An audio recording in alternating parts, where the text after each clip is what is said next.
อ่านเป็นปฏิปทาเราเป็นคนเขียนเองเราก็เคยอ่านจบหลายจบแล้วอ่านมันดีแต่ว่าใครก็เป็นมาเป็นกลุ่มไหนงานนี้แต่ว่างาน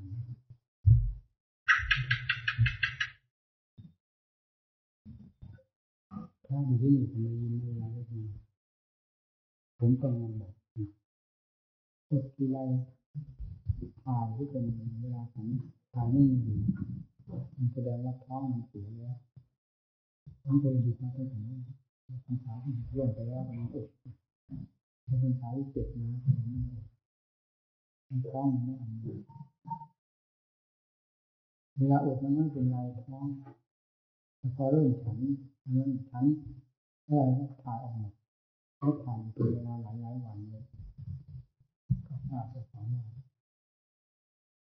ท้องเสียแล้วตัวยุบขาแตกก็ควรไม่ระวังนี่เจ้าของที่เจ็บตัวทำไม่ถูกเจ้าของก็หาย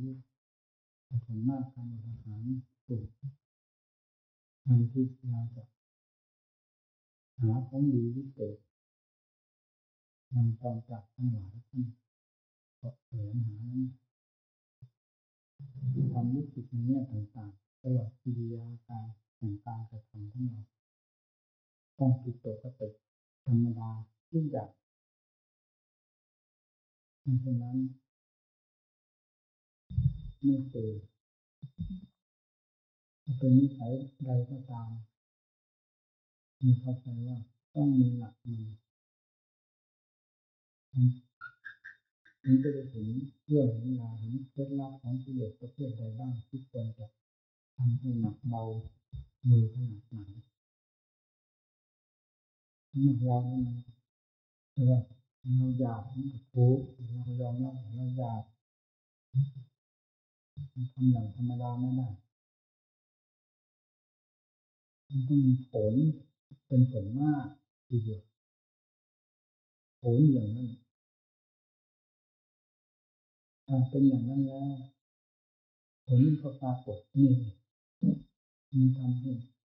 หยุดไม่ได้แต่ทำธรรมดาไปเหมือนทั่วๆไปมันไม่ได้เรื่อง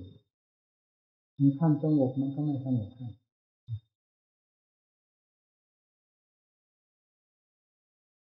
เราเอาหนักมือเข้าไป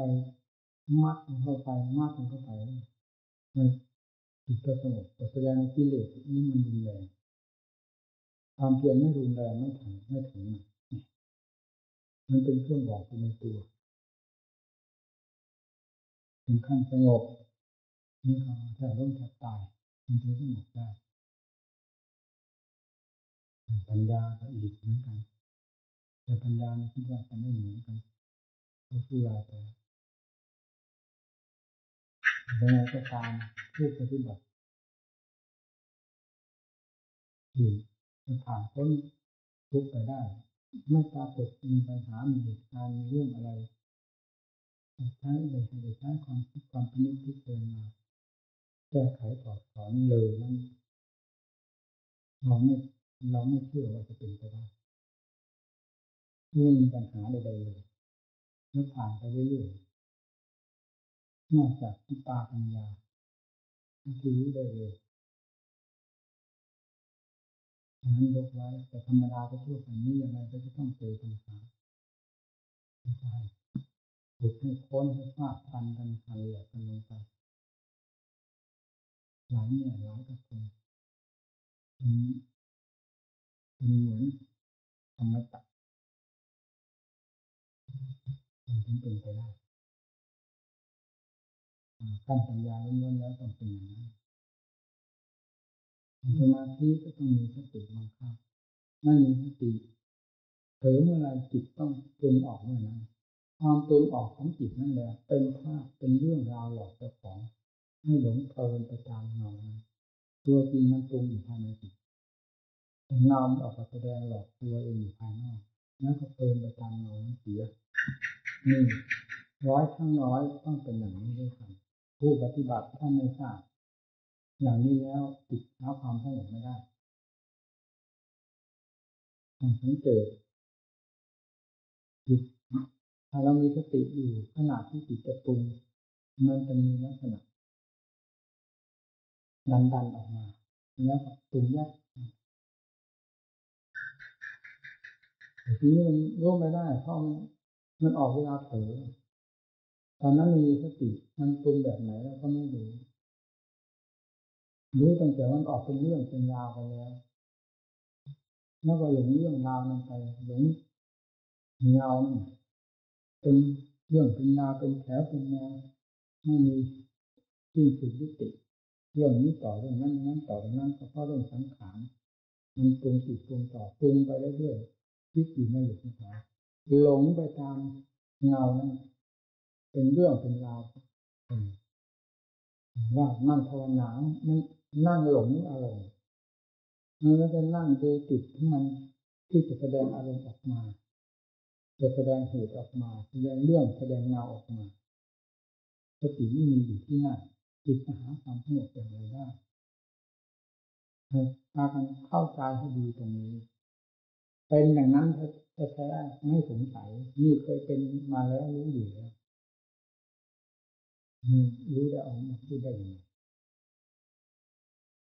ทำสงบทำจิตให้สงบก็ต้องจดจ่ออยู่ตรงที่มันตรงนั้นคือความรู้แย่ก่อควรตัวเองนั่นแหละความตรงความคิดนั่นสติเป็นเครื่องรับรู้อยู่กับจิตที่มีสิ่งที่พาให้ปรุงให้คิดต่างๆรู้อยู่ตรงนั้นต้องไปคาดไปหมายอะไรเหมือนโลกนี้ไม่มีเฉพาะความรู้จ้ากันอยู่ตรงนั้นเท่านั้นมันจะปรุงเรื่องอะไรขึ้นมาจะจ่อกันอยู่ตรงนั้นหรือทำบริกรรมก็ให้รู้อยู่กับคำบริกรรมปรุงเป็นคำบริกรรมไม่แต่ว่าเป็นสังขารส่วนสมุทัยเป็นสายมากจิตใจเพราะความปรุงอันนี้มันจะปรุงเพื่อความฟุ้งซ่านปรุงเพื่อความสงบนะไม่เป็นเรื่องเป็นราวที่ให้เกิดความฟุ้งซ่านทำไม่ใช่พาให้คนฟุ้งซ่านแต่โลกคืออารมณ์ของโลกนั้นมันพาให้คนพาให้ฟุ้งซ่านแต่จิตที่ไปในทางโลกสงสารมันก็เป็นสมุทัยคิดเท่าไรไม่มีจุดมีสิ้นไม่มีอิ่มพอคิดไปเรื่อยปรุงไปเรื่อยหลอกไปเรื่อยวันนี้ก็เป็นอย่างนี้ทั้งวันทั้งคืนจนกระทั่งหลับไปเป็นอย่างนั้นเลยไม่ได้ผลประโยชน์อะไรเราตั้งใจมาหาผลหาประโยชน์สติตั้งลงให้ดีกำหนดดูที่จุดนั้นเป็นคำบริกรรมก็รู้อยู่กับคำบริกรรมมีในขั้นเพื่อความสงบที่ทำอย่างนี้ถึงมีความสงบพอสมควรนะ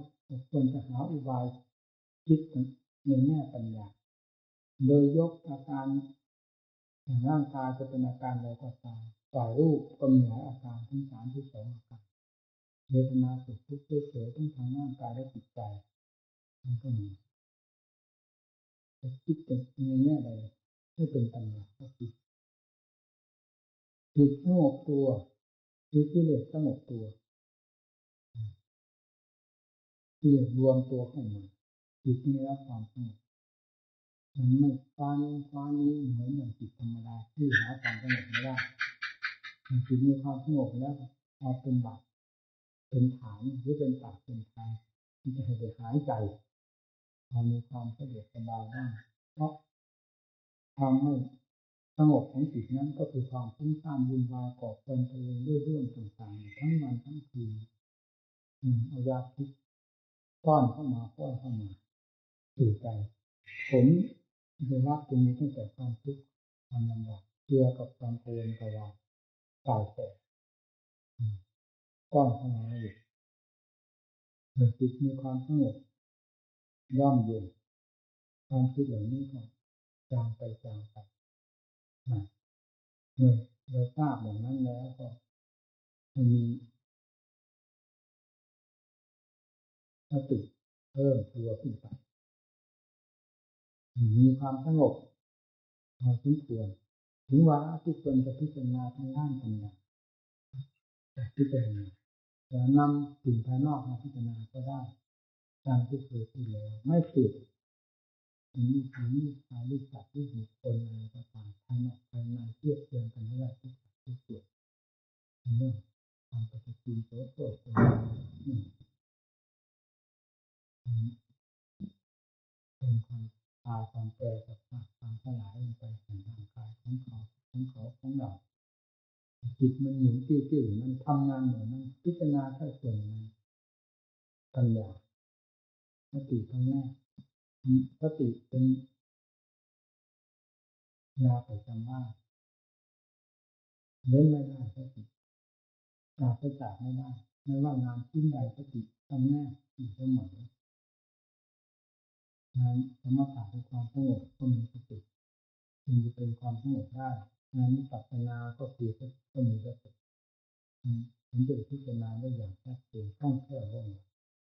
ถ้าสติไม่มีก็กลายเป็นสัญญาไปเพี้ยนในเบื้องต้นปัญญามักจะเป็นสัญญาเพราะเรายังไม่เห็นเหตุเห็นผลพอที่จะเกิดความก็อยู่หรือเกิดความพอใจในผลที่เกิดขึ้นแล้วและผลที่ยังไม่เกิดจะต้องแสวงหาด้วยความภาคเพียรโดยทางปัญญาเมื่อยังไม่เห็นผลอย่างนี้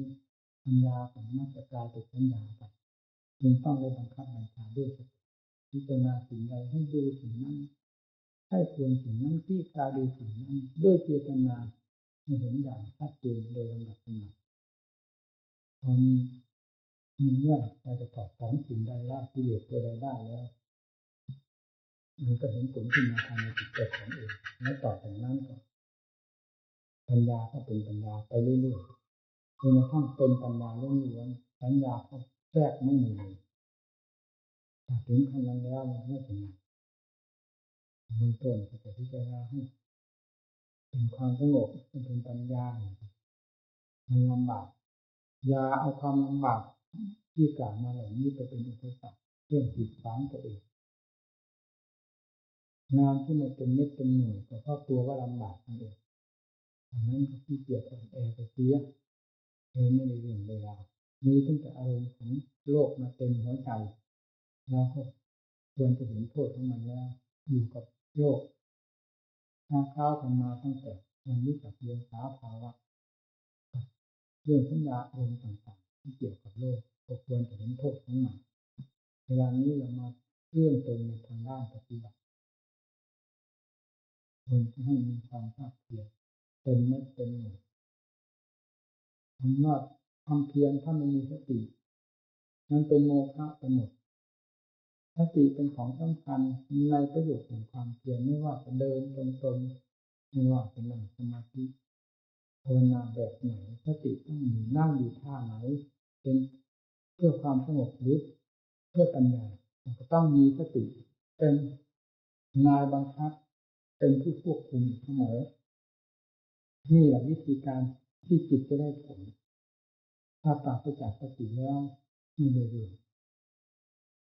นี่ก็เข้าใจว่าเป็นอย่างนั้นผู้ปฏิบัติทั้งหลายที่ไม่ปรากฏผลเป็นที่พอใจเป็นลำดับไปไม่มีสติสติอ่อนสติอ่อนแล้วอย่างว่าเห็นใดถึงอ่อนเพราะการเสริมสติมีกำลังน้อยไม่ค่อยสืบต่อกันสติเป็นสิ่งที่แก่กล้าสามารถได้เช่นเดียวกับปัญญาปัญญาก็ล้มลุกคลุกคลานไปเลยเพราะยังไม่เห็นผลที่เกิดขึ้นจากปัญญาพอปรากฏผลขึ้นมาเป็นระดับปัญญาแล้วนั้นปัญญาก็เป็นปัญญาให้ตั้งหน้าตั้งตาฝึกค้นพิจารณาจนเกิดความติดตกติดใจเกิดความเพลิดเพลินในการพิจารณาดังที่กล่าวไว้ในอันยอดเบื้องบนและอุทธัจจะความเพลินในการพิจารณาเกินตัวเรียกว่าเป็นสังโยชน์อันหนึ่งมันไม่พอดีอุทธัจจะความโค้งของจิตคือค้อนอยู่ตลอดเวลาแต่ไม่ใช่อุทธัจจะคือวิจักในนิวรณ์ห้าซึ่งมีอยู่ในสามัญชนทั่วไปผิดกันตรงนี้ดังนั้นไม่เกี่ยวกับเรื่องโลกสงสารใดๆภายนอกมีตั้งแต่หมุนติ้วอยู่ภายในขันธ์รวมขันธ์ ด้วยปัญญาที่เป็นมาดูทางใจว่าความเกิดความดับของความปรุงความคิดของตัวเองเกิดแต่กล้าได้อย่างนั้นสติก็เกิดกล้าได้ปัญญาก็เกิดกล้าได้เราไม่เคยคิดเลยนึกตั้งแต่พอรู้สึกตัวตื่นนอนขึ้นมานี้สติกับปัญญาเหมือนที่อยู่กับงานนั่นตลอดอันนี้เราก็ไม่เคยเห็นไม่เคยคาดคิดไว้แต่ก็ปรากฏได้เป็นเช่นนั้นแล้วมันจะขนาดตื่นที่แรกจนกระทั่งถึงขนาดเราได้เผลอมีเวลาอะไรบ้างมีเผลอที่ตรงไหนมีไหมไม่ปรากฏเลยนะฟังดิสติถ้าไม่แก่กล้าได้ทำไมมันจะไม่มีผลไม่ได้ตั้งท่าตั้งทางเพื่อจะไม่เผลอสตินะมันเป็นสติอัตโนมัติมันเผลอไปได้อย่างไรมันจะเผลอได้อย่างไรถึงขั้นสติปัญญาอัตโนมัติแล้วมันถึงนั้นในขั้นพุทธการขนาดเป็นมหาสติมหาปัญญาเนี่ยคือการท่านเคยพูดเสมอฝึกสติให้เป็นมหาสติที่ฝึกปัญญาให้เป็นมหาปัญญาไม่งั้นมันจะทันกลมายาของกิเลสเหลือกิเลสมันสั่งสมตัวมากี่ภพกี่ชาติกี่กับกี่กรรมภายในหัวใจจนมองดูที่ไหนไม่เห็นมีธรรมแทรกเลยมีตั้งแต่กิเลสล้วนรู้เป็นอยู่ภายในหัวใจมันมีพลังมากขนาดนั้นแหละกิเลสสติปัญญาของเราไม่เพียงพอจะว่าปราบกิเลสได้หรือฉะนั้นจงสั่งสมอบรมสติปัญญาขึ้นให้เพียงพอกับกำลังของกิเลสให้เหนือกำลังของกิเลสเมื่อกำลังของสติปัญญาเพียงพอและเหนือกำลังของกิเลสแล้วไม่ว่ากิเลสประเภทใดจะเหนือสติปัญญาไปไม่ได้จะต้องถูกทำลายไปหมดถูกเด็ดมากเพราะนิสัยเนี่ยคือการนั่งเป็นนิสัยอาชำนาญมีความอ่อนกล้าหาญคล่องแคล่วว่องไวพูดตรงไปตรงมาตามนิสัยของท่านที่เป็นคนจริงจังไม่มีเรื่องเหลี่ยมอะไรกับผู้ใดแต่กับกิเลสนั้นท่านฉลาดมากกิเลสมีเรื่องเหลี่ยมอะไรท่านต้องแก้ตามที่เหลี่ยมของกิเลสคืออุบายของท่านเองเราเป็นนักปฏิบัติเราต้องเป็นอย่างนั้นพยายามให้เห็นมหาสมบัติภายในจิตของตนเวลานี้จิตกำลังถูกกิเลสรุมล้อมอยู่เต็มหมดภายในจิตจึงหาดูจิตภายในตัวจริงๆไม่เจอมีแต่เรื่องของกิเลสล้อมทั้งหมดพุทออกมาขณะใดปรุงออกมาขณะใดคิดออกมาขณะใดมีแต่เรื่องของกิเลสออกมาทั้งนั้นเรื่องของอัตของธรรมไม่มีนี่เวลากิเลสมันหนามันมีแต่เรื่องของกิเลสทั้งนั้นแหละขยับตัวออกมาจากใจนั่นแหละคือความคิดปรุงต่างๆมันมีแต่เรื่องของกิเลสทั้งนั้นเพราะสติปัญญายังไม่มีเพื่อเหตุนี้จึงต้องพยายามฝึกสติปัญญาอย่างเอาจริงเอาจังทันกับกำลังของกิเลสทนไปไม่ได้สติได้รับการฝึกฝนอบรมรักษาบำรุงอยู่เสมอจะต้องมีความแก่กล้าสามารถขึ้นโดยลำดับปัญญาอยากเข้าใจว่าจะเกิดขึ้นมาเองเฉยๆโดยไม่ได้ใช้อุบายหรือไม่บังคับให้คิดแม้จะมีสมาธิขั้นใดก็มีเถิดอันนี้เป็นความเข้าใจมีความเข้าใจผิดกันอยู่มากในวงปฏิบัติทั้งหลายเราได้เคยอ่านในแม่หนังสือก็อ่านมันมีสมาธิแล้วปัญญาเกิดเองว่าอย่างนี้สำคัญที่เมื่อมีสมาธิแล้วปัญญาเกิดเองมันเกิดเองได้ยังไงเราก็เป็นนักปฏิบัติที่หนึ่งเมื่อไม่ได้ประจักษ์กับตัวเองแล้วใครจะมาโกหกได้มันติดจมอยู่ในสมาธิมากี่ปีจนคุณแม่ครูอาจารย์นี่ขนาดใหญ่โตไล่ออกจากสมาธิถึงได้นำไปที่นิพพิจารณาแล้วจากนั้นก็เริ่มออกทางด้านปัญญาที่นี่เมื่อจิตมันพร้อมตัวอยู่แล้วที่จะเป็นเครื่องหนุนปัญญาคือสมาธิความแน่นหนามั่นคงของจิตมันก่อตัวขึ้นมาแล้วไม่ได้หิวไม่โหยกับเรื่องอะไรมีแต่ความเอิบอิ่มอยู่ภายในความสงบของตัวเองแม้จะปรุงจะคิดเรื่องอะไรอยู่ก็ตามฐานแห่งความสงบเย็นนั้นไม่เคยละตัวเองเลยเป็นพื้นฐานแน่นหนามั่นคง อยู่กับตัวเองนี่เรียกว่าจิตเป็นสมาธิโดยแน่นอนแล้วมันปัญญามันเกิดได้เมื่อไหร่ไม่เห็นมันเกิดที่เขาภาวนาหรือนั่งอยู่ที่ไหนก็ตามเพราะความทำงานพอกำหนดให้จิตมันหยุดคิดหยุดปรุงเท่านั้นพอกำหนดมันลงไม่ได้กี่นาทีเลยเพราะความทำงานเราลงไปนั่นก็เหลือแต่ความรู้เด่นอยู่อันเดียวไม่มีสองกับสิ่งใดเลยเหลือแต่รู้เท่านั้นสุดท้ายมันก็ติดความรู้นั้นว่ามีและเศษสารความรู้นั้นว่านี่แหละผู้จะเป็นนิพพานก็คือสิ่งนี้ไม่จ่อเอาตั้งแต่นั้นไม่ได้เรื่องราวอะไรหาทราบไหมว่าไอ้ผู้รู้ที่ดิ่งหรือแนวอยู่นั้นน่ะมันมีอะไรฝังตนอยู่ภายในมันเราไม่ได้คิดมันมีความเกี่ยวโยงกับสิ่งใดบ้างเราไม่เห็นเพราะสติเพราะปัญญาไม่มีพอค้นออกทางด้านปัญญาพอปัญญาออกก้าวเดินเท่านั้นมองเห็นสิ่งนั้นมองเห็นสิ่งนี้เกิดสะดุดใจขึ้นมาในแง่นั้นในแง่นี้แห่งธรรมทั้งหลายก็ตามมันไปเรื่อยพิจารณาไปเรื่อยแล้วกิเลสก็ค่อยหยุดลอยไปเรื่อยเป็นอย่างนี้แล้วกันนี่เป็นอย่างนี้เลยนี่หนัก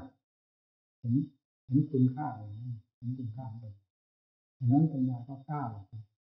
เห็นเหตุเห็นผลชัดเจนไปโดยลำดับเท่าไรก็ยิ่งมีความขยันหมั่นเพียรที่จะพิจารณาสุดท้ายก็ต้องมาตำหนิสมาธิว่านอนตายวิถีนี้เรื่องเลยเรานี่มันก็ไม่พอดีนักปฏิบัติ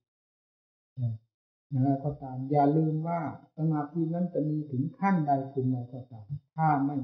ให้ปัญญาให้เกิดปัญญาขึ้นมาในบังคับให้ชีวิตพิจารณาแล้วปัญญาจะไม่เกิดถ้าปัญญาเกิดเองนั้นผู้ปฏิบัติทางสมาธิจะเรียกว่าสมบูรณ์เต็มที่ของสมาธิแล้วมันก็ต้องเกิดปัญญาเองแต่นี้ไม่อะไรเกิดทำสมาธิมันก็มีแต่สมาธิทำเพื่อความสงบก็มีแต่ความสงบทำเพื่อวิปัสสนาความรู้แจ้งจริงก็ต้องค้นคว้ามันจะเป็นวิปัสสนาหรือว่าความรู้แจ้งเป็นการรู้แจ้งด้วยกันไม่ควรจะนอนใจหรือเป็นความสงบขั้นไหนก็ควรเกิดปัญญาขั้นนั้นเป็นลำดับนี่เป็นทางที่ถูกเป็นทางที่เหมาะสมอย่างยิ่งกับผู้ปฏิบัติโดยไม่ต้องทำให้เสียเวลาว่าเราทำอย่างนี้ถูกหรือไม่ถูกมีครูมีอาจารย์คอยแนะวิธีการให้ทราบแล้วมันก็ควรจะดำเนินไปได้อย่างสะดวกเพราะไม่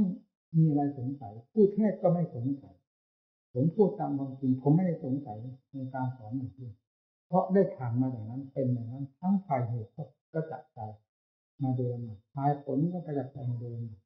อย่างขณะที่พูดกับตั้งแต่ขณะตื่นขึ้นมา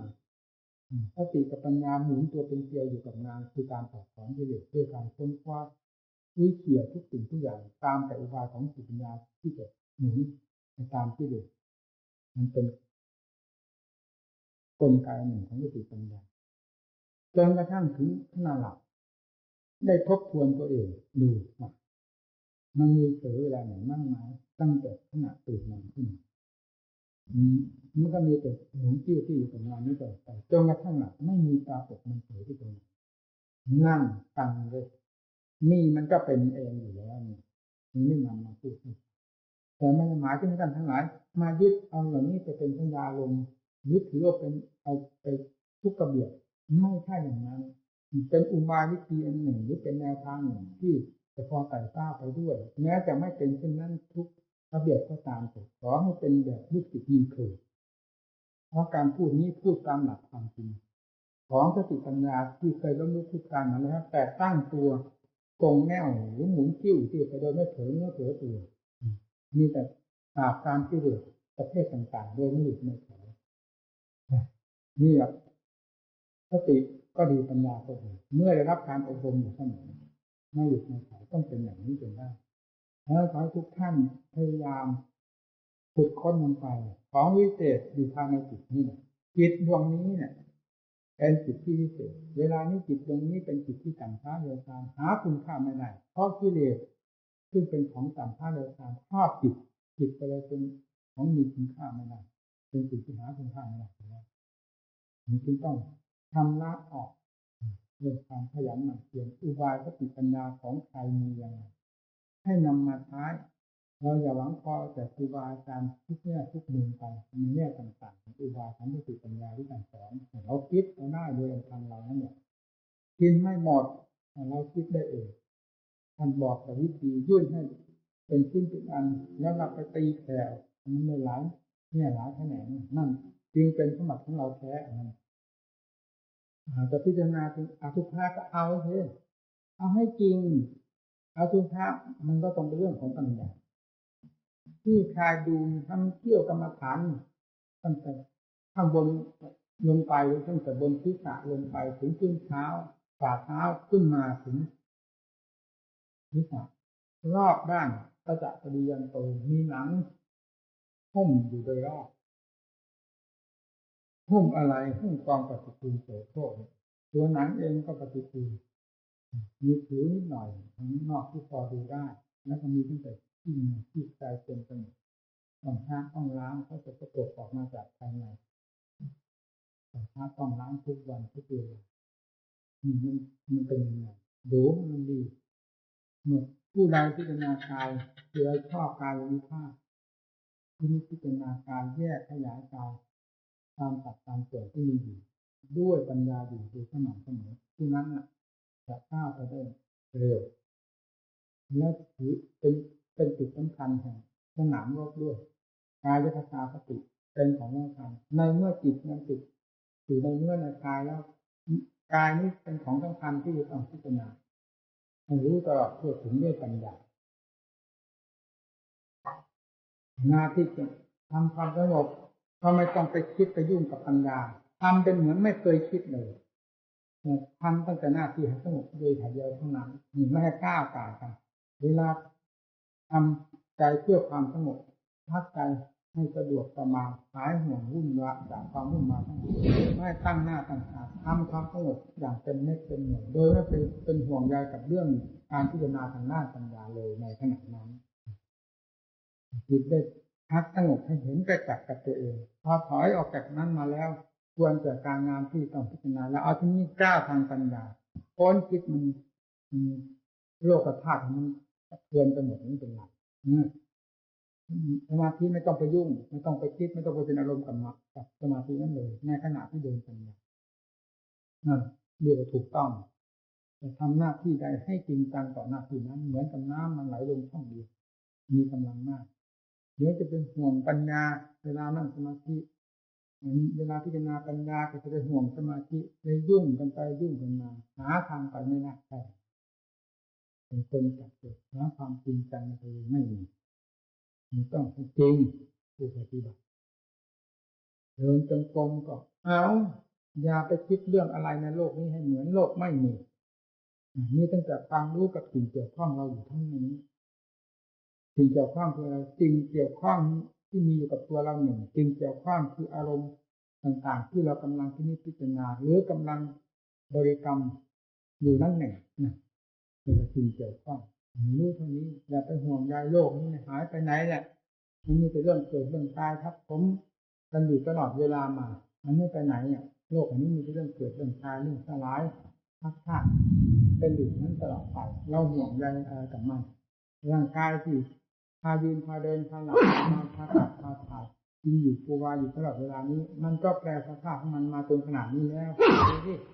มันแต่ก่อนเป็นเด็กๆตัวแดงๆตกออกมาจากท้องแม่ทีแรกมันเป็นยังไงแล้วก็มันโตขนาดนี้มันโตไปอะไรนี่ความโตนั้นอันนี้จังมันก็โตไปด้วยทุกขังก็โตไปด้วยอนัตตาก็โตไปด้วยความจะแปลสภาพความเปลี่ยนแปลงทุกสิ่งทุกอย่างมันโตไปด้วยกันนั่นแหละเราจะหาความดีความดีจากความโตแห่งทั้งสองนี้ได้ยังไงถ้าไม่เอาความดีจากสติปัญญาถ้าสติปัญญาไม่เติบไม่โตไม่เจริญรุ่งเรืองแล้วเราจะหาทางเอาตัวรอดไม่ได้นอนกอดสังขารตายจมสังขารแล้วก็จะเอาสังขารมาก่อกำหนดเกิดอีกเป็นเรือนร่างแห่งความเกิดแก่เจ็บตายแห่งกองทุกข์ทั้งหลายอยู่อีกตลอดวันยังค่ำคืนยังรุ่งกับตั้งกันหาที่สิ้นสุดไม่ได้เลยเพราะฉะนั้นผู้ต้องการจะตัดภพตัดชาติจึงต้องค้นคว้าต้องพิจารณาต้องหนักในทางความเพียรทุกข์ก็ทุกข์เถอะ เกิดมาในโลกนี้ไม่มีใครเป็นสุขล้วนๆมาตั้งแต่วันเกิดจนกระทั่งวันตายมันมีความสุขความทุกข์กับปนกันตลอดมาทั้งเศรษฐีรุมทีทั้งคนรู้คนฉลาดจอมปราดไหนก็ตามเรื่องสังขารนี่มันไม่ฟังใครทั้งนั้นแหละคนจนคนมีกองทุกข์เกี่ยวกับเรื่องชาติเรื่องขันธ์นี่อยู่เต็มตัวด้วยกันเราเคยทุกข์มาแล้วไม่ควรจะย่อท้อในความทุกข์ที่เกิดขึ้นจากการประกอบความเพียรทุกข์อันนี้ทุกข์เพื่อผลอันดีทุกข์เพื่อความเลิศเลอความประเสริฐทุกข์เพื่อการถอดถอนกิเลสมันเป็นอิสระภาพภายในจิตใจของตนไม่ต้องเยี่ยมว่าตายเกิดในวัฏสงสารทุกขนาดไหนก็ยอมรับขอให้มีสติปัญญาศรัทธาความเพียรหมุนไปกับทุกข์เถิดแต่อย่าไปทนทุกข์อยู่เฉยๆอย่างนั้นก็ไม่เกิดประโยชน์ทุกข์เกิดมากน้อยก็เอาปัญญาขุดค้นลงไปให้มันเห็นทุกข์เป็นทุกข์ล้วนๆเป็นความจริงอันหนึ่งอย่างประจักษ์ใจกายแต่ละส่วนก็ให้เห็นเป็นความจริงอันหนึ่งอาการของกายนั้นๆจิตก็มีแต่ความรู้อยู่โดยลำพังของตัวเองส่วนสัญญามันเป็นสิ่งที่เกิดขึ้นดับไปหมายนั้นว่าเราหมายนี้ว่าของเราหมายว่านั้นเป็นทุกข์อย่างนี้เป็นทุกข์นี่มันหลอกเราเมื่อพิจารณาแยกแยะให้เห็นกายก็สักแต่ว่ากายเวทนาสักแต่เวทนาแล้วจิตจะไม่สักแต่ว่าจิตได้ยังไงสัญญาอารมณ์ความหมายนั้นมันก็ดับไปการพิจารณามันจริงจังอย่างนี้นี่ในวงสติปัฏฐานสี่พูดอริยสัจสี่ก็ถูกสติปัฏฐานสี่ก็ถูกมันถูกอยู่ที่ตัวของเราเนี่ยเอาให้จริงให้จังไม่อยากลดมากท้อถอยผมเป็นห่วงหมู่เพื่อนมากผมต้องให้การอารมณ์อยู่เสมอถึงนั้นคือเคยพาไปได้อบรมฝึกจิตฝึกใจฝึกด้วยความถูกต้องตามหลักตามธรรมยึดไปโดยปฏิบัติอยากเห็นรับความง่วงล้างหน้าหาอุบายวิธีดังข้างพุทธการท่านทำท่านเขียนไว้ทำไมท่านมาเขียนไว้สอนพวกเรานั่งง่วงลงเดินมันยังง่วงมีในประวัติของสาวกบางองค์ลงไปในน้ำลงไปในน้ำจริงแค่เข่าแค่อะไรยังง่วงลงไปเรื่อยมันยังง่วงหาหญ้าหาฟางทำตุ่มน้ำพอกบนที่สานี่เป็นหาง่วงพิจารณาธรรมทั้งหลายอยู่นั่นจนได้บรรลุธรรมเนี่ยจำเลยนั่นแต่ตอนนั้นความเข้าใจของเราว่าจิตของท่านขึ้นก้าวขึ้นสู่ภูมิสูงมากแล้วแต่ความง่วงนั้นมันไม่ไว้หน้าผู้ใดท่านจึงต้องหาอุบายวิธีด้วยสติปัญญาของท่านเพื่อความพ้นทุกข์อย่างรวดเร็วมาปฏิบัติต่อความง่วงนี้ด้วยวิธีการต่างๆเช่นลงในน้ำแล้วก็ลงไปเท่ามันก็ยังมาหาง่วงเอาจนทั้งเอาหญ้าเอาฟางจุ่มน้ำแล้วก็มาพอกบนศีรษะพิจารณามันบรรลุธรรมขึ้นมาหมายถึงธรรมท่านสูงจิตภูมิจิตสูงไม่ท้อถอยในความเพียรแต่ธาตุขันธ์มันอยากหลับอยากนอนโงกง่วงธาตุขันธ์มันเป็นธาตุขันธ์บางทีพระโสนะท่านประกอบความเพียรจนกระทั่งฝ่าเท้าแตกเหมือนกันเราเล็งไปในแง่แห่งความเพียรกล้าของท่านถึงจิตสติปัญญาหมุนตัวเป็นเกลียวไปกับความเพียรมันตลอดเวลาลืมเพลิดเพลินไปในการเดินจงกรมจนต้องฝ่าเท้าแตกจิตที่ว่ามันไม่พอดีนั่นคือการพ้นการที่นิพพานานั้นมันฟุ้งเกินไปเรียกอุทธัจจะเธอในการพิจารณาเกินไปไม่เข้าพักในเรือนสมาธิมันเข้าพักพอสมควรแล้วออกพิจารณา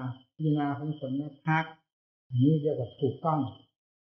ไม่ผิดเหมือนกับคนทำงานเวลาทำงานก็ตั้งหน้าตั้งตาทำให้จริงให้ใจผลของงานเป็นลำดับตำนานหิวเมื่อยล้าก็มารับทานอาหารพักผ่อนนอนหลับให้สบายไม่เป็นกังวลกับงานการอะไรทั้งสิ้นในขณะงานพักให้สบายเป็นธาตุขันธ์เพียงพอกับความต้องการนั้นประกอบการงานมีจิตกับเหมือนกันความคิดความค้นพิจารณาต่างๆนั้นเป็นงานของจิตความคิดความปรุง แม้จะเป็นเรื่องของปัญญาก็เป็นงานของจิตจิตต้องมีความเหน็ดเหนื่อยเมื่อยล้าเหมือนกันจึงต้องเข้าพักสมาธิคือความสงบหยุดอากับกิริยาโดยประการทั้งปวงเหลือแต่ความรู้ล้วนๆที่เป็นความสงบอยู่ภายในสมาธินั้นเพียงเท่านั้นก็มีกำลังพอถอยออกมาจากนั้นแล้วพิจารณาทางด้านปัญญามันก็เหมือนมีดที่เราได้รับหินเรียบร้อยแล้วเจ้าของก็พักผ่อนนอนหลับรับทานอาหารจนมีกำลังแล้วกิเลสตัวนั้นปัญญาที่อันนั้นแหละฟาดฟันหันแหลกกันลงไปได้อย่างรวดเร็วจิตกับที่ยังไม่ได้พักผ่อนเป็นไม่นานเช่นเดียวกับบุคคลที่ได้พักผ่อนนอนหลับสะดวกสบายหินก็มีดก็รับหินเรียบร้อยแล้วไม้ท่อนนั้นแหละฟันลงไปคนนั้นแหละคนเก่าที่กำลังอ่อนเปลียกอยู่นั่นแหละพอมีกำลังแล้วฟันไม้ท่อนนั้นชิ้นนั้นขาดสะบั้นสะเด้อนะนี่เป็นไงสมาธิปริภาวิตาปัญญามหาพลาโหติมหันข้างข้างปัญญาสมาธิอบรมแล้วจะมีผลมากมีผลมากก็คือว่าปัญญาอันมีสมาธิเป็นเครื่องหนุนเหมือนกับ แม่ครัวจะปรุงอาหารมีเครื่องครัวเสร็จเรียบร้อยแล้วจะปรุงให้เป็นอาหารประเภทใดก็ได้ถ้าไม่ปรุงเครื่องครัวก็ทิ้งนั้นเป็นผักก็ทิ้งนั้นพริกก็ทิ้งอยู่นั้นเนื้อก็ทิ้งอยู่นั้นมันก็เป็นเนื้อเป็นผักอยู่นั่นมันจะเป็นแกงได้ยังไงนี่สมาธิมันก็เป็นสมาธิอย่างนั้นถ้าไม่ประกอบให้เป็นปัญญาเหมือนกับเครื่องครัวทั้งหลายที่นำมาปรุงอาหารมันประกอบให้เป็นอาหารประเภทใดมันก็ไม่สำเร็จมันก็เป็นเครื่องครัวอย่างนั้นต่อไปมันก็เน่าเทะทิ้งไปเลยไม่เกิดประโยชน์เนี่ยสมาธิก็เหมือนกันแต่ก็หลงในสมาธิติดสมาธิก็เหมือนกับเน่าเทะอยู่ในสมาธิที่เป็นที่ถูกพ้นที่ตรงไหนสมาธินั้นเป็นเพียงเครื่องหนุนให้จิตใจมีกำลังจิตใจเมื่อมีสมาธิได้มีความอิ่มตัวไม่มีหัวกับอารมณ์อะไรควรแก่การพิจารณาได้อย่างคล่องแคล่วว่องไวนั่นความหมายว่าอย่างนั้นไม่ใช่สมาธิเป็นสิ่งเป็นธรรมชาติที่ถอดถอนกิเลสมันฆ่ากิเลสเอาไว้หรือรวมกิเลสรวมตัวกิเลสเข้ามาสู่จิตหรือเป็นเครื่องหนุนปัญญาให้พิจารณาเพราะจิตที่มีความอิ่มตัวด้วยความสงบแล้วย่อมทำงานได้อย่างดีไม่กลายเป็นสัญญาอารมณ์ไปเหมือนอย่างเรารับทานอาหารอิ่มน้ำสำราญแล้วทำงานก็เป็นเม็ดเป็นหน่วยทำเวลาหิวโหยเป็นยังไงเป็นไรทำอะไรจัดตึกความโมโหกองก็เร็วจิตใจเมื่อมีสมาธิจะพิจารณาทางด้านปัญญามันก็ทะเลทลายเป็นสัญญาอารมณ์ไปตามโลกตามสังไปเสียเลยหาประโยชน์อะไรไม่ได้เพราะงั้นสมาธิจึงเป็นความสำคัญที่เป็นเครื่องหนุนปัญญาปัญญาไปพายตังจิตตังสัมมาเดวะอัตเรหิมุจติจิตอันปัญญาสมาธิอันปัญญาปัญญาอันสมาธิอบรมแล้วจะมีผลมากครับจิตที่ปัญญาได้อบรมแล้วย่อมหลุดพ้นจากกิเลสทั้งปวงโดยชอบ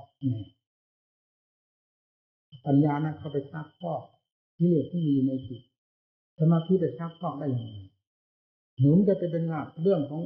สมาธิเป็นสมาธิเหมือนกับบันไดขั้นหนึ่งขั้นสองขั้นสามอย่างนี้ไปเรื่อยๆศีลก็เป็นขั้นของศีลสมาธิเป็นขั้นสมาธิปัญญาเป็นขั้นของปัญญาหนุนเข้าไปจนกระทั่งถึงวาระสุดท้ายกับปัญญาที่ตัดขาดกระจายกิเลสทุกประเภทไม่มีสิ่งใดเหลือเลยนั่นคือคุณค่ามหาศาลเกิดขึ้นจากผู้ปฏิบัติที่สละเป็นสละตายเพื่อผลอันนี้ความทุกข์ทั้งมวลนั้นก็กลายเป็นต้นทุนเป็นปุ๋ยไปเสียให้จิตใจได้มีความเจริญงอกงามขึ้นเป็นเม็ดเป็นหน่วยเป็นที่เป็นฐานถึงบรรลุธรรมทั้งตัวตนทั้งที่ยังมีชีวิตอยู่ตั้งใจที่จะพิจารณาอันนี้เหมือนกันพิจารณากับไปกับมาทั้งภายนอกภายในเทียบเทียงได้ทุกสัดทุกส่วนโลกอันนี้กว้างแสนกว้างไม่เหมือนกันนี่ลงใจเลยทัดเจนพอลงใจแล้วมันหายห่วงดีความกังวลทั้งหลายมีอุปทานที่เป็นเหมือนหอกเหมือนเหลาถอนมันเองนี่เป็นไหนคนยิ่งทำผู้ที่เจ้าเป็นข้าศึกต่อธรรมสอนว่าอย่างไรให้พยายามทำสิ่งที่เป็นอย่างนั้นผู้อื่นบังคับสิ่งใดที่ฝืนทำสิ่งนั้นดูที่เลยเอาจนไม่มีอะไรฝืนมันเต็มที่แล้วไม่มีอะไรฝืน เอาใจให้จิตบริสุทธิ์ดีจะมีอะไรมาฝืนไม่มีมดอย่างนี้เราที่จะเห็นได้ชัดว่าอ๋อความฝืนทั้งมวลนั้นไม่ว่าหยาบละเอียดมันเป็นเรื่องของกิเลสทั้งหมดพอถึงจิตล้วนๆแล้วไม่มีอะไรฝืนอยู่มันก็อยู่ไม่มีอะไรมาดึงมาดูดอันนี้ก็ไม่ไปดูดกับอะไรอะไรก็ไม่มาดูดกับอันนี้นั่นที่เป็นอิสระเต็มที่เหมือนโลกไม่มีฝุ่นเอาทั้งที่อยู่ในโลกในขันนี่เหมือนไม่มีเพราะไม่เกี่ยวข้องกันเลยนี่เป็นความรู้ตรงนั้นซึ่งพูดอะไรไม่ถูกเลยเจ้าของไม่สงสัยความรู้นั้นเป็นยังไงความรู้ที่ไม่ยึดไม่เหนี่ยวไม่เกาะไม่ยุ่งกับอะไรไม่มีอะไรมากระทบกระเทือนไม่มีอะไรมาเกิดมาแทนไม่มีอะไรมากดขี่บังคับอยู่เป็นเอกเทศของตัวเองตามหลักธรรมชาติอัตโนมัตินั้นเป็นยังไงมันพูดไม่ถูกแต่ของทำไมสงสัยมันจะอะไรมาดูมองหมดที่เหลือมันดูดมันหลอกดูดไปดูดมาอย่างนั้นไม่หยุดไม่ถอยเอาให้มันได้ให้หนักมือมันถอยหลังแต่เราต้องการพ้นจากทุกข์เราอยากมีความทุกข์เพราะการประกอบความเพียรต้านนะครับกิเลสทุกประเภทที่มันกำลังฝืนทำเราฝืนกิเลสฝืนทำสู้กันอยู่ทุกข์กับทุกข์ตรงนี้ไม่เป็นไรทุกข์เพื่อชัยชนะไม่เสียหายที่ตรงไหนเลยขอให้จริงให้จังตรงนี้ตรงที่จะเอาชนะกันดูตรงนี้เราจะไปหามองหาใครนะการที่หนึ่งสถานที่หนึ่งนั่นเป็นที่ประกอบความภาคเพียรเพื่ออำนวยความประโยชน์แก่การประกอบความเพียรแต่สิ่งที่เราจะถอดจะถอนฟาดจะฟันมันจะแค่อันเป็นตัวข้าศึกคืออะไรมันอยู่ที่จิตและอารมณ์ที่ตรงนี้มันหมุนไปที่อื่นมันผิดลุกมือเส้นอาการหานั่นเป็นที่เหมาะสมในการประกอบความภาคเพียรเราจะไปฆ่าเพื่อจนลืมเนื้อลืมตัวลืมที่เด็ดซึ่งกำลังอย่างร่างทำลายจิตนี้มันก็ผิดไปน้อมจริงจังจิตมันหลุดแล้วจากสิ่งนี้แล้วมันก็ถืออะไรกับที่ยานหอกเขาอยู่บนอวกาศไม่มีเครื่องดึงดูดอะไรหมดหน้าของโลกมันดึงดูดไม่ถึงเหนืออวกาศอันนั้นในอวกาศของจิตของธรรมนี่เป็นอย่างนี้คืออวกาศของธรรมนี่อยู่กับโลกนี่แหละท้าเท้ากันอย่างนี้หากไม่อยู่ไม่ดูกับอะไรอะไรไม่มีดึงขันที่อยู่กับตัวแท้ๆมันก็ไม่ดูกันไม่ดึงดูกันเรื่องแต่ก่อนมันแบกหมดแบกคนทั้งที่คนไม่มีที่มีเรื่องอุปทานมันยึดมันถือมันแบกมันหามมันนั่นถ้าเป็นเราเป็นเราพอพิจารณามันรู้แจ้งจริงแล้วมันพ้นจากยาฝืนทำคล้อยตามที่ตรงนี้สำคัญมากน้ำยากลำบากขนาดไหนเอาคืบไปการไปอย่าไปถอยทำไปตรงนี้ให้ไปตรงนี้เอาฝืนทำว่าไม่ให้รักอย่าไปรักมันรักก็ฝืนความรักแก้ไขเหตุผลมันรักเพราะเหตุอะไรนะมันเกลียดแก้ความเกลียดมันเกลียดเพราะเหตุผลกลไกอะไรทำไม่ให้เกลียดนี่นะมันก็เป็นอย่างนั้นจริงๆเวลาจิตมันพุ่งไปตรงกลางตามหลักธรรมชาติของตนเองแล้วความรักมันก็เป็นสิ่งเป็นกาฝากความชังก็เป็นกาฝากมากัดจิตนั่นแหละเรียกว่ากาฝากเหมือนอย่างกาฝากต้นไม้มันเกิดในกิ่งไม้ใดก็ตามกิ่งไม้นั้นต้องเป็นอาหารของมันมันเป็นต้นเป็นลำของมันเองแต่มันอาศัยดูดต้นไม้มันเป็นอาหารของมันกิเลสก็เหมือนกันมันเป็นกิเลสของมันเองมันดูจิตใจนี่รับความทุกข์ความลำบากดูมันดูตลอดเวลาเอามันออกถอนออกถอนไม่มีอะไรอย่างนั้นมันแสนสบายอยู่ไหนก็อยู่ทางตาง่ายไปนะเป็นอยู่ก็แค่ไรวันไหนตื่นขึ้นมาก็มองไปเห็นมันจะรูปเสียงเป็นรถเครื่องสัมผัสที่เคยมีเคยเป็นอยู่แล้วต้องจะตัดตั้งให้เราไม่เกิดมันก็มีแล้วตายเรื่องของมันระวังอะไรกับมันไม่มีอะไรวิเศษวิโสในโลกนี้ถ้าวันโลกนี้มีวิเศษวิโสนอกจากทำไปแล้วคนทั้งโลกที่อยู่กันนั้นมันก็ต้องวิเศษวิโสกันไปมากมายนั่นนี่ไปที่ไหนมีแต่กองทุกข์เราเห็นได้อย่างชัดๆมองดูก็รู้ความกดขี่บังคับของกิเลสนี่มันรุนแรงมาก ในจิตใจมันดึงมันดูดมันทำให้ฝืนทำไปได้คือคล้อยทำมันถ้าจิตใจอ่อนแอก็คล้อยทำมันไปเรื่อยๆมันดูดมันกำลังมันแรงนั้นจึงต้องสั่งสมการเรียนของนี้ให้ดีเอาสติปัญญาต่อสู้กับมันดูดไปทางไหนถูกหน้ากลับมาฝืนมันอยู่เสมอจึงชื่อว่าต่อสู้กับที่เหลือแต่คล้อยตามที่เหลือไม่เรียกว่าต่อสู้ถูกมันจูงจมูกต่อสู้ไปเรื่อยๆเอาจนกระทั่งที่เหลือมันอ่อนลงไปกำลังของทำมากขึ้นจนกระทั่งในคุ้ยเกี่ยหาถึงมันไม่เห็นตัวอะไรปรากฏขึ้นมานั่นแหละที่ว่าสมัยสติปัญญาเป็นมาตรที่สามให้ถึงนี้เมื่อไปเจอแล้วก็ได้งานแล้วที่นี่พูดง่ายเจอศัตรูแล้วที่นี่รบเอากันตะลุมบอลกันเลยไม่มีถอยเพราะศัตรูล้มละนาวไปตายหมดแล้วค้นหาอีกมันอยู่ไหนมันหลบซ่อนอยู่ตรงไหนมั่งเนี่ยใช้งานของจิตท่านนี้ถึงไม่ว่างเวลาเจอกิเลสก็ฟาดฟันกับกิเลสเวลากิเลสตัวนี้มันดับลงไปแล้วผู้เกี่ยหาเพราะมันละเอียดกิเลสเลยนี่เลยเป็นงานตลอดผู้เกี่ยหาก็เป็นงานเจอกิเลสแล้วสู้กับกิเลสก็เป็นงานจนกระทั่งมันมีอะไรเหลือทุกสิ่งทุกอย่างแล้วคำว่างานก็หมดปัญหาไปเป็นกรรมฐานอยู่ว่างานของพระกรรมฐานเราพิจารณาให้มันตลอดรอดฝั่งทะลุปุบปล่อยไปหมดแล้วมันก็หมดงานวิธีการกรรมจริยาหมดงานแล้วจริงงานตลอดกายสิทธิการงานที่จะให้ยิ่งแต่นี้ไม่มีแล้วหมดความดึงดูดจริงคือดูดิมันดึงดูดจนกระทั่งถึงจิตไม่มีอะไรดูดก็ดูดอยู่ในจิตเจ้าของมันติดเจ้าของเองติดจิตเจ้าของเองนั่นเห็นไหมนั่นมันเลยมันดูดถึงขนาดไหนนี่แหละก็ดูดสิ่งนั้นสิ่งนี้ดูดทั้งรูปทั้งเสียงทั้งกลิ่นทั้งรสเรื่องสัมผัสถูกต้องเป็นนอนอ่อนแข็งมันดูดมันดื่มไปหมดเวลาพิจารณากระจายไปมันคลายไปคลายไปเรื่อยคลายเข้ามาจนกระทั่งถึงจิตมันยังมาติดจิตอีกมันดูดในจิตอีกดูนี่เลยนี่ในจิตอวิชชาว่าไง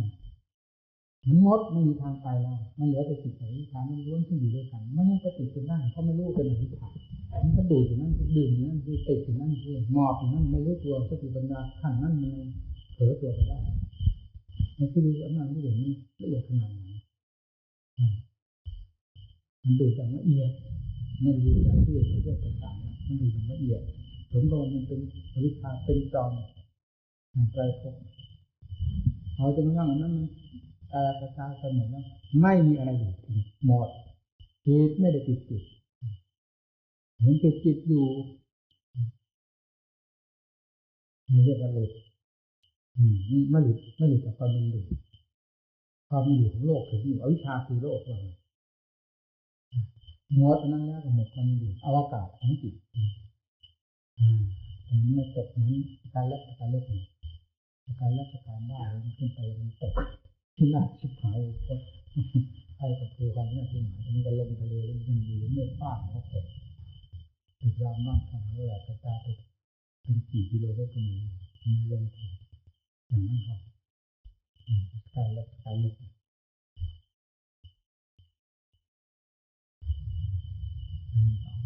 ที่เราที่เด็กลงม้วนเฉยมาถึงถอยหมดขึ้นมันอยู่แล้วนั่นแหละเป็นอวกาศของจิตมาเทียบกับอวกาศของโลกนี่อวกาศของจิตหมดความมีโดยประการทั้งปวงแม้แต่จิตรู้เท่านะไม่มีอะไรอย่างนั้นมันไม่รู้ติดจิตเองก็ดีติดจิตเองก็ไม่ติดสิ่งที่ให้ติดคือกิเลสมีในจิตนั้นจิตที่ไม่ติดเจ้าของจิตตัวเองหลงตัวเองหรือตัวเองพอกิเลสเครื่องหลอกให้ถือมันหมดไปแล้วมันก็ไม่มีถือมีอะไรจะแบกมีอะไรจะหามมีอะไรจะยึดมันก็เป็นอากาศนี่เลยดึงดูดอย่างนั้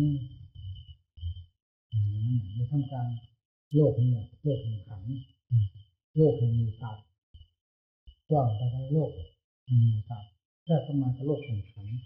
มันเป็นโลกด้วยกันไม่ดูอันใดมีอะไรทำงานก็เยอะตามอาการของมันเท่านั้นมันก็ไม่รู้ความหมายของมันแต่รูปร่างกายนี่มันก็ไม่ทราบความหมายมันแล้วว่ามันเป็นกายเราไปใส่ชื่อใส่นามของมันแล้วไปหลงมันไปยึดมัน เวทนาความสุขความทุกข์มันก็จริงแต่ไม่จริงทุกอย่างจริงแต่ไม่จริงอยู่ตามสภาพของเขาเนี่ยทั้งฐานนี่อย่างจากนั้นจากนี้พอจิตจริงที่อย่างนี้จริงเนี่ยเลยถ้าโอ้โหจิตนี้มันทั้งโลกนี่มีจิตปลอมมันเดียวเท่านั้นทำให้โลกปลอมไปต่างๆกว้างเนี่ย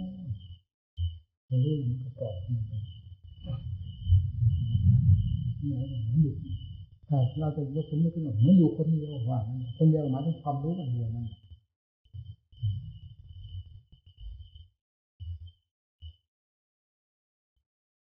มันรู้มันพูดไม่ถูก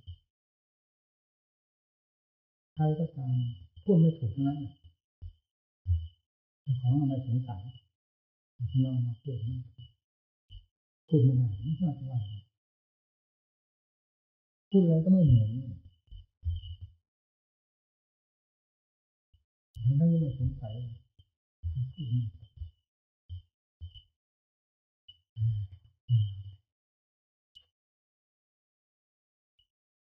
เอาให้จริงให้จังตัวขาเราทำนี่ก็สดร้อนๆแท้ๆมัดมาปฏิบัติธรรมก็สดร้อนๆเหมาะกับการปราบที่เด็กทุกประเภทดูตลอดเวลาเราจะไปคิดตามหน้าตามหลังศาสนาเรียวแหลมตัวของเราในตัวเรียวแหลมมันเรียวแหลมจากความภาคความเพียรความมุ่งมั่นพยายามมันเรียวแหลมไปหมดแต่ที่เด็กไม่มีอะไรใหญ่เท่าตัวเราตัวมันใหญ่ไม่ว่าว่าศาสนาเรียวแหลมเจ้าของเรียวแหลมจากการประกอบงานความดีเพื่อรับผลไม่ว่ามันก็ไม่ทันคนพยายามที่เด็กแต่ที่เด็กก็ต้องหาบาคิดกันอย่างนี้คือมันเรียวแหลมอะไรกันนี่แล้วที่เด็กมันเรียวแหลมไม่ล่ะทำไมเราเรียวแหลมที่ศาสนาถ้าอะไรจะทำให้มันเรียวแหลมศาสนาถ้าไม่ใช่ที่เด็กจะทำไปหลอกว่าศาสนาเรียวแหลมคุณต้องฟาดหัวมันคือมันไปหลอกมันที่ฟันหัวมันไปศาสนาจะเรียวแหลมที่ไหนถ้าศาสนามีกำลัง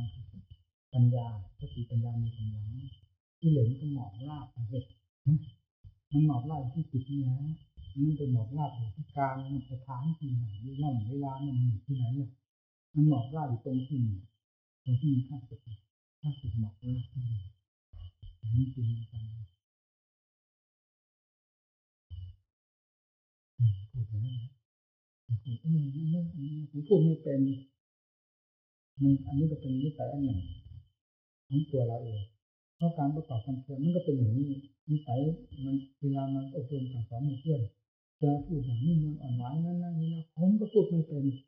มันเป็นนิสัยนี้การฝึกทรมานเจ้าของมันก็เป็นลักษณะเดียวกันนี่มาสั่งสอนหมู่เพื่อนหรือด่าว่ากล่าวเพื่อนมันเป็นกับพีนะเนี่ยเวลาดุด่าเจ้าของนี่มันเอาจริงเอาจังนะดุยังไงให้เป็นอย่างนั้นเลยเอาอย่างนี้นะหลังนี้เลยก็เหมือนกับว่าฟันมันจะหักเหมือนตับฟันจะหักก็เพื่อนไปไม่ได้นะหลังนั้นเพราะว่านั้นก็เอาตายเขาว่าเลยถ้าตายจริงๆมันไม่ถอยเหมือนเด็กตั้งจิตลงไปที่ตรงไหนแล้วเอาตายไม่ตายให้รู้ไม่รู้ตายมีเท่านั้นอย่างอื่นไม่มีให้ออกตามช่องที่เราให้ออกนั้นจะมาออกช่องไม่ให้ออกไม่ได้คำสาปคำนี้ถือที่สุดเหนือชีวิตตายก็ตายมันก็เห็นผลนะ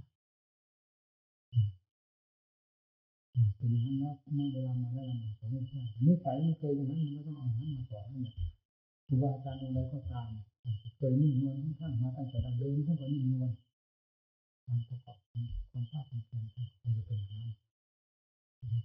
เส้นผลอย่างพ่อแม่ครูอาจารย์มั่นอยากให้หมู่เพื่อนได้เห็นเส้นผลขนาดไหน